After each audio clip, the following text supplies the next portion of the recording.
नमस्कार दोस्तों, आप देख रहे हैं न्यूज़ टीवी। मैं हूं जितेंद्र ठवर मलानी उर्फ टोनी।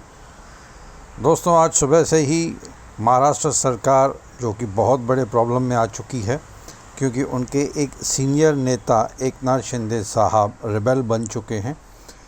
एकनाथ शिंदे जो अर्बन डेवलपमेंट मिनिस्ट्री का पोर्टफोलियो संभालते हैं महाराष्ट्र में, उद्धव साहब के बहुत ही नज़दीकी माने जाने वाले सीनियर लीडर बाला साहब ठाकरे के ज़माने के लीडर मिस्टर एकनाथ शिंदे अपने कुछ एमएलए साथियों के साथ, अब एग्जैक्ट एमएलए कितने हैं वो अभी भी पता नहीं चला है, लेकिन बहुत सारे न्यूज़ चैनल से देखने को बाद पता चला कि 25 से 30 या फिर 35 के आसपास एमएलए जो एकनाथ शिंदे साहब के साथ सूरत के किसी एक होटल रिसोर्ट में बंद हैं।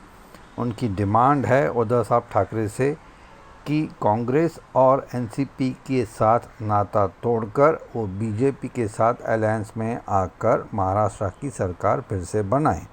ये पता चला है बहुत सारे न्यूज़ टीवी चैनल को देखने के बाद। अब महाराष्ट्र में शिवसेना भवन के बाहर भी शिवसेना सपोर्टर्स जमा हो गए हैं। पूरे महाराष्ट्र में हंगामा सा हो गया है। बीजेपी सरकार अपनी मीटिंग्स बुला कर स्ट्रेटजी बना रही है। यहाँ पे उद्धव साहब ठाकरे, शरद पवार ठाकरे और बहुत सारे senior Congress and NCP leaders बहुत ही टेंशन में हैं। वो चाहते हैं किसी भी हालत में महाराष्ट्र सरकार को बचाया जाए, लेकिन इस वक्त सच माने तो डिस्टर्बेंस बहुत ज़्यादा है। उद्धव साहब ठाकरे ने शायद शाम को 6 या 7 बजे के बीच में एक बहुत ही ज़रूरी मीटिंग बुलाई है, जिसमें शायद कुछ डिसीजन लिया जाएगा कि किस तरह से सरकार को, महाराष्ट्र सरकार को बचाया जा सके या फर्दर एक्शन प्लान क्या होना चाहिए।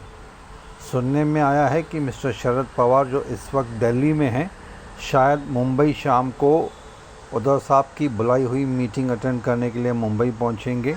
अब शरद पवार बहुत ही सीनियर लीडर हैं। यहाँ मैं आपको बता दूं कि शरद पवार की कोशिश के बावजूद ही महाराष्ट्र में पहली बार in the first time of history of politics Shiv Sena, Congress और एनसीपी तीनों ने मिलकर एक महाविकास आघाड़ी महाराष्ट्र में एक गवर्नमेंट बनाई थी। आज से 2.5 साल पहले की बात है। लेकिन बीजेपी से नाता तोड़ने के बाद शिवसेना हमेशा तकलीफ़ में रही है, क्योंकि बीजेपी और शिवसेना का जो गठबंधन था वो 25-30 साल पुराना था।